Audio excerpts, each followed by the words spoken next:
तर महायुती सरकारचे काही महत्वाकांक्षी प्रकल्प आहेत, ज्यातले काही वेगानं पूर्ण झाले आणि काहींचा अजूनही विस्तार सुरू आहे। या प्रकल्पांचं राज्याच्या विकासात महत्वाचं योगदान आहे, तसंच लोकांच्या आयुष्यावर सुद्धा त्याचा प्रभाव पडतोय आणि याचबद्दल आम्ही या सर्वेमध्ये प्रश्न विचारलाय। हा प्रश्न नेमका काय, स्क्रीनवर पहा। तर पायाभूत सुविधांमधला कुठला प्रकल्प तुम्हाला प्रभावी वाटतो? सरकारने वेगवेगळ्या पायाभूत सुविधांसाठीचे प्रकल्प राबवले आणि या वेगवेगळ्या प्रकल्पांमधला कुठला प्रकल्प हा सर्वाधिक प्रभावी वाटतो, हा मी प्रश्न विचारला आणि त्यासाठीचे काही पर्याय सुद्धा दिले आहेत। ते पर्याय आता आपण स्क्रीनवर पाहूया। पर्याय कोणते आहेत या प्रश्नासाठीचे आणि त्यानंतर त्याची आकडेवारी आपण बघणार आहोत। जनमतात नेमकं काय आहे, जनतेने काय उत्तर दिलंय। सुरुवातीला पर्याय पाहूया। तर पायाभूत सुविधांमधला कुठला प्रकल्प तुम्हाला प्रभावी वाटतो? पहिला पर्याय समृद्धी महामार्ग, दुसरा अटल सेतू, तिसरा मुंबई कोस्टल रोड आणि चौथा मेट्रो विस्तार, असे 4 पर्याय आम्ही दिले। महाराष्ट्रातल्या जनतेने या संदर्भात नेमकं काय उत्तर दिलं ते आपण पाहूया। थोड्याच वेळात आकडेवारी स्क्रीनवर। या प्रश्नाचं काय उत्तर दिलंय महाराष्ट्रातल्या जनतेच्या मनात नेमकं काय आहे याबद्दल। तर समृद्धी महामार्ग हा सगळ्यात प्रभावी वाटतो 38% लोकांना, अटल सेतू प्रभावी वाटतो 21% लोकांना, मुंबई कोस्टल रोड प्रभावी वाटतो 24% लोकांना आणि सध्याचा जो मेट्रो विस्तार सुरू आहे राज्यात तो प्रभावी वाटतो 17% लोकांना। म्हणजे सर्वाधिक कुठला प्रकल्प जर प्रभावी वाटत असेल लोकांना तर तो समृद्धी महामार्ग आहे। 38% लोकांनी समृद्धी महामार्गाला पसंती दिली आहे आणि हा प्रकल्प प्रभावी असल्याचं म्हटलंय। आणि याच मुद्द्यावरून आपण चर्चेसाठी परत एकदा कमलेश सरांकडे जाणार आहोत। कमलेश सर, इतके सगळे प्रकल्प, इतक्या सगळ्या योजना महाराष्ट्राने राबवल्या, 2 प्रश्न आता आपण घेतले। एकीकडे बेरोजगारीची समस्या आणि त्यावर उत्तर म्हणून सरकार कायम विकास करतोय असं सांगतं आणि त्या विकासातला कुठला प्रकल्प प्रभावी वाटतोय ते आपण बघितलं। या दोन्ही मुद्द्यांना आणि प्रश्नांना अलाइन करून तुम्ही कसं बघता? नाही, पहिला तर म्हणजे बेरोजगारीचा प्रश्न आहे, ज्याची खूप चर्चा झाली, कारण बेरोजगारीचा प्रश्न हा उद्योगांशी संबंधित आहे। म्हणजे आपल्याकडे सौरभ एक उद्योगांसंदर्भात पण आहे एक आपल्याकडे पुढचा प्रश्न ना, त्याच्याकडे आपण जाऊ नंतर। पण बेरोजगारीचा हा प्रश्न कारण तो उद्योगाशी जोडला गेला। नेहमीच संजय आवटे आपल्या सोबत आहेत माझ्या मते, त्यांच्याकडे जाईन मी, मग प्रवीण दरेकरांना मगाचा मुद्दा पूर्ण करायचा पण त्यांच्याकडे जाईन मी। उद्योगांबाबत खूप चर्चा झाली प्रवीणजी, सगळ्यात गेली वर्षभर ही चर्चा आपल्याला बघायला मिळाली। पण बेरोजगारीची समस्या थोडी कमी झाली असं वाटतं, जवळजवळ 40% लोकांना वाटतंय। खूप कमी झाली असं 21% लोकांना वाटतंय, ती आहे तशीच असं 19% लोकांना वाटतंय आणि 15 मिनिटं त्यांना बाकी वाढली 12% लोकांना वाटते, असं खूप वाढली असं 8% लोकांना वाटतं। प्रवीणजी, ऐकू येतो माझा आवाज? हो, येतोय।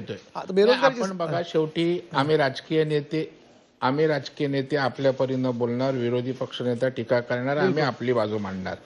परंतु आपलं जे सर्वेक्षण आहे, जो आपला मूड महाराष्ट्राचा बघताय, मगाशी आपण आर्थिक शिस्तीच्या बाबतीत मी म्हणालो की 54-55% लोकांचं म्हणणं आहे की चांगली यशस्वी शिस्त हाताळण्यात झाली। आता बेरोजगारांच्या बाबतीत आपला मी या ठिकाणी कौल बघितला तर त्याच्यामध्ये साधारण 40% लोकांनी बेरोजगारी कमी झाली, 21% लोकांनी बऱ्यापैकी कमी झाली, म्हणजे 60-62% लोकांचं म्हणणं आहे की बेरोजगारी कमी होते। आणि आपण शेवटी बघा की आणि 12% लोक म्हणतात की बेरोजगारी वाढले। याचा जनमत काय आहे, जनाधार, हे त्या ठिकाणी आपण बघितलं तर मला वाटतं बेरोजगारीवर मात करण्याचा प्रामाणिक प्रयत्न झालाय। आता आपण म्हणता काही गोष्टीवर खर्च, आता इन्फ्रास्ट्रक्चर होतंय, त्याच्यामध्ये किती लोकांना काम मिळतं? आज त्या ठिकाणी समृद्धी महामार्ग होतोय, आज इमारती उभ्या राहत आहेत, आज विकासाचे प्रकल्प होत आहेत, तिथे सुद्धा उद्योग व्यवसायामध्ये अनेक कामगार त्या ठिकाणी लागत असतात, व्यवसाय होत असतात। आणि त्याच्यामुळे आज आपण बघाल, आम्ही तर बेरोजगारीवर काम केलेली लोक आहोत, नोकऱ्या लावणं, छोटे मोठे उद्योग व्यवसाय उभे करणं। आपण या ठिकाणी आता जर एखादा रोजगारांचा बेरोजगारांचा मेळावा लावला, जॉब फेअर आपण म्हणतोय, तर पहिलं ज्या पद्धतीनं हजारोंच्या संख्येनं लोक यायची, आपण सगळ्या जॉब फेअरचा अभ्यास करा की या ठिकाणी बेरोजगार कमी होत असल्याचा जो अंदाज राज्यातल्या जनतेने दिलाय तो समर्पक असल्याचं या ठिकाणी आपल्याला बघायला मिळेल।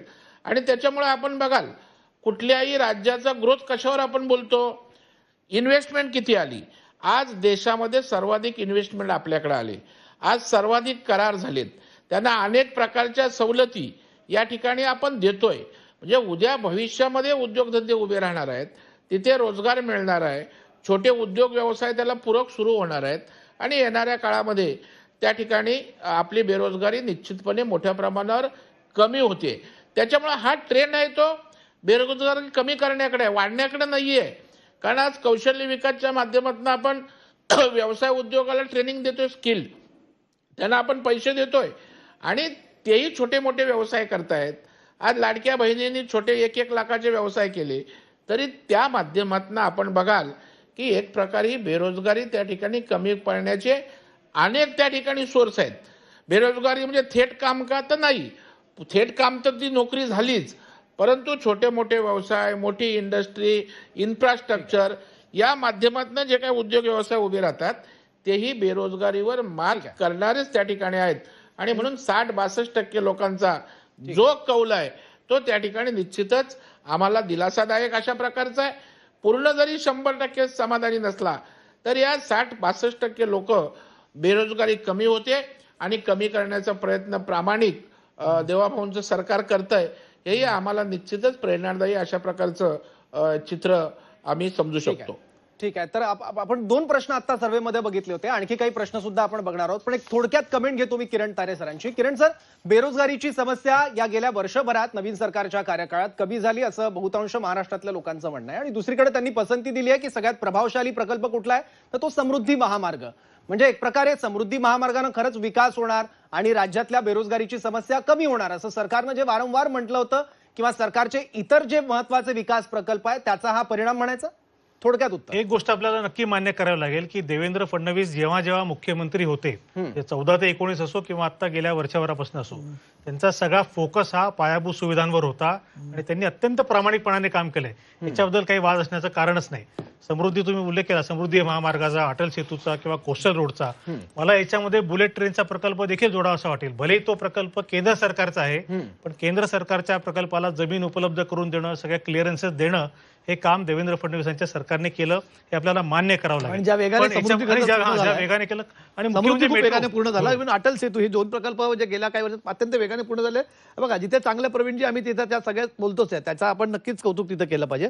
समृद्धी हा माझ्या मते, कारण मी नाशिकचा आहे, मला माहिती आहे. आणि मराठवाड्याचा जायचा रस्ता नाशिकवरून जातो. हो, कारण त्यामुळे तिथे पोहोचलं. 1 मिनिट. आणि मी विदर्भातला आहे, मलाही फायदा. कमलेशजी, हा, संजय आवटे संजय आवटे. हा, आता या ठिकाणी नाही, प्रवीण दरेकर फार खुश आहेत आणि प्रवीण दरेकरांचं कौतुक केलं पाहिजे. सगळ्यात पहिल्यांदा 1 वर्ष पूर्ण झालेलं आहे सरकारला, त्यामुळे प्रवीण दरेकरांचं कौतुक आहे, अभिनंदन आहे. आणि आपण सगळेच खुश राहायला पाहिजे. आवटे साहेब, महाराष्ट्र आपल्या सगळ्यांचा आहे, सरकार आपल्या सगळ्यांचं आहे. प्रयत्न विरोधी पक्षांनी सुद्धा चांगल्या गोष्टी कौतुक केलं, अभिनंदन केलेलं आहे. ऐका, मुद्दा ऐका. पण प्रवीण दरेकर मुद्दा ऐका. माझा मुद्दा असा आहे की हे छानच आहे आणि पायाभूत सुविधांच्या अनुषंगानं जे काही चांगलं काम सुरू आहे त्याबद्दल कौतुक केलं पाहिजे. किंवा महानगरी समज असणारा नेता अशी देवेंद्र फडणवीसांची ओळख आहे आणि त्यामुळे महानगरांच्या अनुषंगानं चांगलं चाललंय. इव्हन पुण्याचा उल्लेख केला तर पुरंदर विमानतळ ज्या गतीनं तिथे काम सुरू आहे, तर अशा अनेक प्रकल्पांबद्दल बोलता येणं शक्यच आहे. मला असं वाटतं की ठीक आहे, त्याबद्दल आपण नंतर बोलू. पण एक जो मुद्दा आहे ना की बेरोजगारीच्या अनुषंगानं, तर मला एक कळत नाही, म्हणजे आता बेरोजगारी कमी झाली असं वाटणारे लोक कोण आहेत. आणि आता काय, शेवटी असं आहे, डेटा इज पॉवर. त्यामुळे मतांचे आकडे असोत किंवा सर्वेक्षणाचे आकडे असोत, ते आकडे तोंडावर फेकले की आपण काही त्याच्यावर फार काही बोलू शकत नाही. पण ईव्हीएम मशीन सारखा घोटाळा आहे का? सगळ्यात महत्वाचा मुद्दा मला असं दिसतोय की सरकारी, आपण लोकांवर विश्वास ठेवला पाहिजे. लोकशाहीमध्ये लोकांवरच विश्वास असतो. प्रवीण ऐका, विश्वास आहे. प्रवीण, पूर्ण विश्वास आहे. माझा मुद्दा हे सगळं नाही, पण सरकारी ऐका जॉब क्रिएशन. प्रवीण दरेकर ऐका, ईव्हीएम बद्दल पण मी काही बोललेलो नाहीये. माझा मुद्दा ऐका. जॉब क्रिएशन करणारी सगळ्यात मोठी यंत्रणा ही सरकार आहे. आणि गेल्या वर्षभरामध्ये किंवा त्याही पूर्वीपासून आपण बघितलं तर सरकारमध्ये जे वेकन्सीज आहेत ना त्या भयंकर आहेत. म्हणजे तुम्ही कुठल्याही कॉलेजमध्ये जा, एका कॉलेजमध्ये समजा तुम्हाला 500 प्राध्यापक असतील तर 500 प्राध्यापकांपैकी 450 प्राध्यापक हे सीएचबीवर काम करतात आणि 10-12 हजार रुपयावर लोक काम करत असतात. आणि सीएचबीवर काम, एमएससी, पीएचडी, सेट, नेट, आणि पगार किती मिळतो, पैसे किती मिळतात, 12,000 14,000. मला असं वाटतं ना की सरकारमध्ये जे वेकन्सीज आहेत त्याच्या अनुषंगानं फार नीटपणे काम करण्याची गरज आहे. आणि बेरोजगारी कमी झाली हा मुद्दा जो अगदी आता ऑन पेपर, कागदोपत्री, आकडेवारी मला माहिती नाहीये, पण बेरोजगारीच्या अनुषंगानं मात्र जरा गंभीरपणे काम करावं लागणार आहे. आणि 1च वर्ष झालंय, त्यामुळे काय लगेच मी अपयश वगैरे म्हणत नाही, यश पण म्हणत नाही, पण हे मोठं आव्हान सरकारसमोर आहे, हे या निमित्तानं नोंदवलं पाहिजे. ठीक आहे, पण पुढच्या प्रश्न सौरभ जाईल पुढच्या प्रश्नाकडे. पण कसं आहे ना, संजय आवटेंना मला सांगायचं आहे. कमलेशजी, हा, घेऊया ना प्रवीण भाऊ, पुढचा मुद्दा आहे. खूप चर्चेसाठी आपल्याला मुद्दे अजून संपला नाही सर्व आपला. येथील एक मुद्दे. एकच मिनिट याच्यामध्ये. कमलेशजी, बोला बोला प्रवीण बाबा. कमलेशजी, या ठिकाणी एका बाजूला आपण आर्थिक लोड आहे बोलतो आणि दुसऱ्या बाजूला बोलतो व्हॅकन्सी भरल्या पाहिजेत. पोलिसांची भरती किती झाली यापूर्वी आणि या वेळेला किती झाली? आवटे साहेब, जरा आपण माहिती घ्या ना. किती हजार पोलीस भरले गेले, त्या ठिकाणी महसूल खात्यामध्ये त्या ठिकाणी किती अधिकाऱ्यांना त्या ठिकाणी प्रमोशन्स दिली. जरा बारकाईनं अभ्यास करा. आता सगळी सोंग आणता येतात. पैशाचं गणित बघून त्या ठिकाणी साऱ्या गोष्टी कराव्या लागतात.